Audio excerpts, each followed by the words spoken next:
का lecture topic है RC phase shift oscillator. पिछले लेक्चर में हमने पढ़ा था व्हीन ब्रिज ऑसिलेटर। ये ऑसिलेटर चैप्टर का 3rd वीडियो लेक्चर है और आज जो पढ़ने जा रहे हैं आरसी फेज शिफ्ट ऑसिलेटर, आज इसमें हम इसका सर्किट देखेंगे, इसकी वर्किंग देखेंगे और इसकी एडवांटेज डिसएडवांटेज और इसके सस्टेन ऑसिलेशन की कंडीशन देखेंगे कि किस कंडीशन पर ये हमें सस्टेन ऑसिलेशन या कांस्टेंट आउटपुट प्रदान करेगा। तो जैसा कि आप स्क्रीन पर देख रहे हैं कि जो फिगर आप सबसे पहले देखिए आरसी फेज शिफ्ट की फिगर कैसी होती है। ये आपको जो फिगर दिख रही है ये आरसी फेज शिफ्ट ऑसिलेटर की है। इसमें आप देखें ये हमारा बीजेटी है और हमें पता है कि एक कॉमन एमिटर बीजेटी के आउटपुट पर जो कलेक्टर पर जो आउटपुट मिलता है वो यहाँ इसके बेस पे जो इनपुट होता है उसका 180 डिग्री होता है और जब हम इस 180 को वापस घुमा के किसी फीडबैक नेटवर्क, ये हमारा 3 कम्बिनेशन ऑफ आरसी नेटवर्क, ये हमारा फीडबैक नेटवर्क है, इसको देते हैं तो ये उसको और 180 उसमें डाल ऐड करके यहाँ पर वापस 360 डिग्री का फेज शिफ्ट देता है। यानी कि जो शेप इनपुट की यहाँ थी वही वापस हमको यहाँ पर मिलेगी और वही वापस एम्पलीफाई होगी और एक कंटिन्यूस प्रोसेस चलता रहेगा। अब इसे आरसी फेज शिफ्ट ऑसिलेटर क्यों कहते हैं? आरसी फेज शिफ्ट ऑसिलेटर इसलिए कहते हैं क्योंकि जो आरसी फेज शिफ्ट ऑसिलेटर होता है, जो आरसी फेज शिफ्ट ऑसिलेटर होता है उसके अंदर 3 RC network as a feedback network में यूज़ किए जाते हैं। एक तो ये और एक ये आगे देखेंगे, आपको दिखाऊंगा किस तरह का नेटवर्क होता है आरसी नेटवर्क। पहले इसकी थोड़ी सी थ्योरी देख लेते हैं।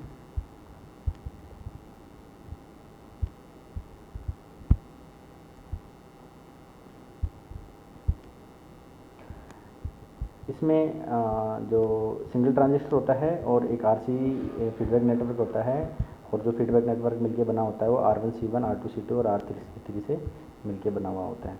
एक जो आरसी का कम्बिनेशन है वो 60 डिग्री का फेज शिफ्ट देता है, तो टोटल जो 3 कम्बिनेशन है वो 180 डिग्री का फेज शिफ्ट देंगे और 180 और 180 हो जाएगा 360। इस तरह से हमें पॉजिटिव फीडबैक मिलेगी। इसका जो फ्रिक्वेंसी ऑसिलेशन है उसका फार्मूला ये होता है 1/2πRC√6।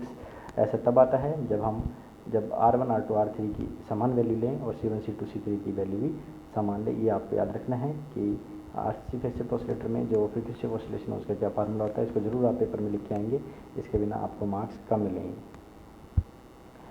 तो मैंने जैसा भी आपको बताया कि 180 डिग्री का फेज शिफ्ट प्रदान करने के लिए फीडबैक नेटवर्क को यूज़ किया जाता है। तो उस फीडबैक नेटवर्क जो कलेक्टर आउटपुट है बीजेटी का, उसके ऊपर जो वोल्टेज है वो E0 है। वो E0 इस आरसी नेटवर्क को देते हैं और उसके कारण इसके आउटपुट पर हमें इवन वोल्टेज मिलती है। ये जो इवन वोल्टेज है वो E0 से 180 डिग्री के का फेज शिफ्ट रखेगी और टोटल अगर देखें तो 360 का फेज शिफ्ट हमें मिलेगा। ये जो सर्किट है फीडबैक नेटवर्क है उसका जो फीडबैक फैक्टर है उसकी वैल्यू उस हिसाब से निकलेगी E1/E0 और जो बीटा की वैल्यू टिपिकल वैल्यू आती है वो आती है 1/29। ये कैलकुलेशन के बाद आती है, डेरिवेशन के बाद आती है।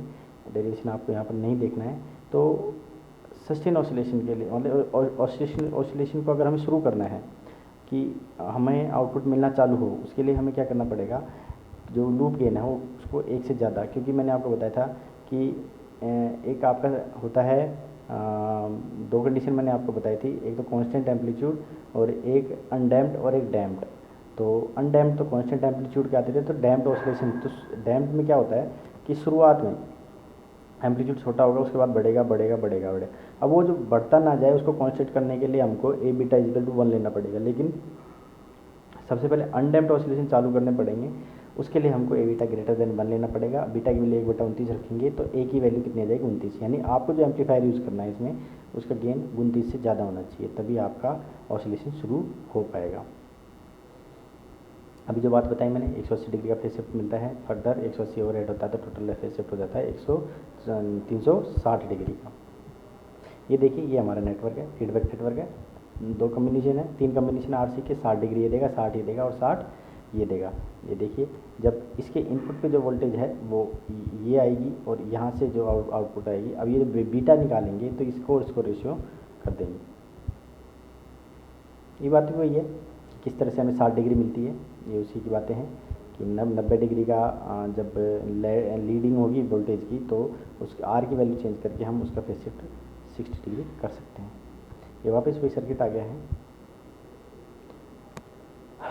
60 डिग्री का फेज शिफ्ट और टोटल 180, और V2 और V1 जो हमारा है, या ई नोट या E1 180 डिग्री का फेज शिफ्ट रखेंगे आपस में।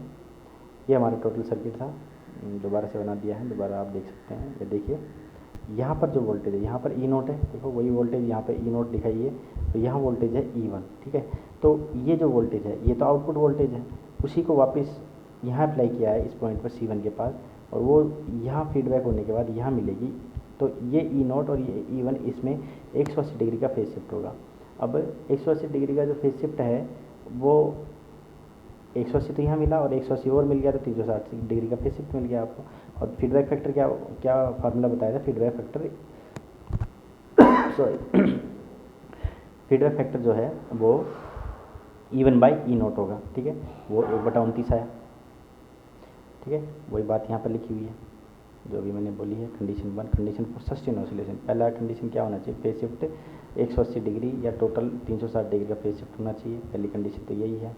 उसके बाद क्या कंडीशन है, उसके बाद टोटल फेज शिफ्ट 360 होने के बाद क्या हो गया, तो सस्टेन ऑसिलेशन आपको मिलना चालू हो जाएगा। उसके बाद दूसरी कंडीशन क्या बनेगी, दूसरी कंडीशन ये है कि आपका जो फीडबैक फैक्टर है बीटा वो E1 बाई ई नोट होना चाहिए, और जब हम कैलकुलेशन करते हैं तो फीडबैक फैक्टर 1/29 आना चाहिए। और जब सेल्फ स्टार्टिंग यानी ऑसिलेशन शुरू करने के लिए हमें ए बीटा की वैल्यू ग्रेटर देन 1 यानी कि गेन बराबर 29 से ज़्यादा होना चाहिए, दूसरी कंडीशन है। ये आपको याद रखनी है कि RC फेज शिफ्ट ऑसिलेटर में जो गेन है ए वो 29 से ज़्यादा होना चाहिए, इसकी दूसरी कंडीशन है।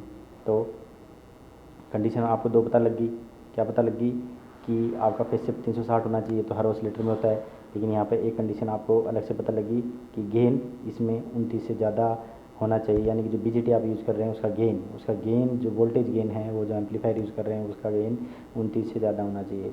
Therefore the sustained oscillation are not produced if the oscillation frequency, the magnitude of loop gain यानी A is less than 29, beta से ज़्यादा नहीं हुआ तो आपको सस्टेन ऑसिलेशन नहीं मिलेगा। ये इसकी दो कंडीशन है।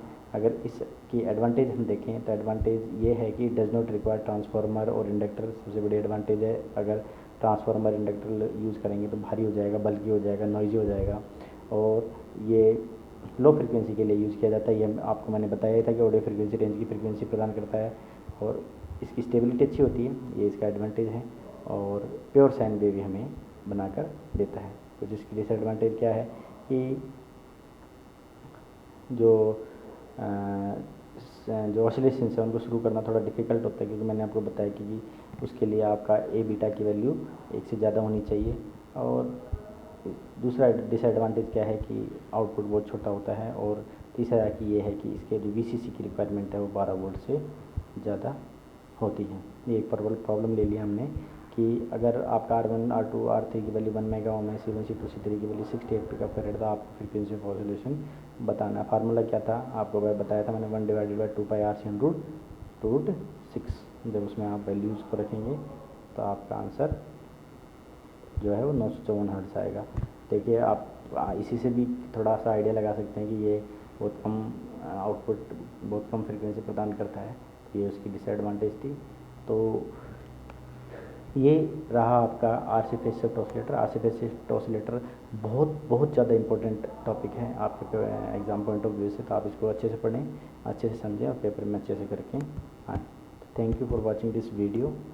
अगली वीडियो हम कल बनाएंगे, कल लेकर आएंगे, तो आप देखते रहिए। Thank you very much.